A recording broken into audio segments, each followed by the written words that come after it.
అందరికీ నమస్కారం. నేను doctor Mounika, obstetrician and gynaecologist, MIMS, Nellimarla. ఈరోజు మనం ప్రెగ్నెన్సీలో కొన్ని వార్నింగ్ సైన్స్ లేదా డేంజర్ సైన్స్ కోసం తెలుసుకుందాం.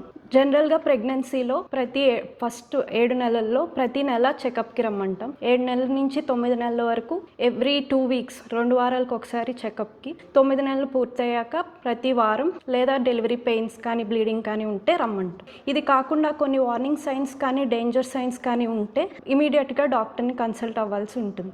అవి ఏంటంటే బ్లీడింగ్ కానీ స్పాటింగ్ కానీ అవుతుంటే. ఈ స్పాటింగ్ నార్మల్గా అవ్వచ్చు, కానీ దానివల్ల ఏమైనా కాంప్లికేటెడ్ అబార్షన్ కానీ ఎక్టోపిక్ ఏమైనా ఉందా అది మనం వెంటనే కన్సల్ట్ అయితే తెలుసుకోగలం.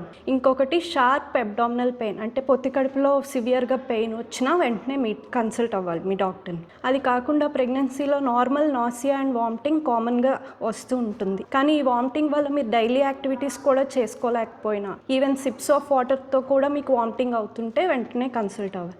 యూరినేషన్ వెళ్తున్నప్పుడు మంట ఉన్న, కడుపు నొప్పి ఉన్నా కన్సల్ట్ చేయాలి. ఇది కాకుండా ప్రెగ్నెన్సీలో హైపర్ టెన్షన్ వంటి సమస్యలు ఉంటే కొన్ని డేంజర్ సైన్స్ కానీ ఇమినెంట్ సైన్స్ కానీ ఉంటాయి. అది ఏంటంటే సివియర్ హెడ్ఏక్ కానీ, కళ్ళు మసకబారడం కానీ, లేదా సడన్గా కడుపు నొప్పి రావడం, లేదా కాళ్ళు వాపులు రావడం జరుగుతుంది.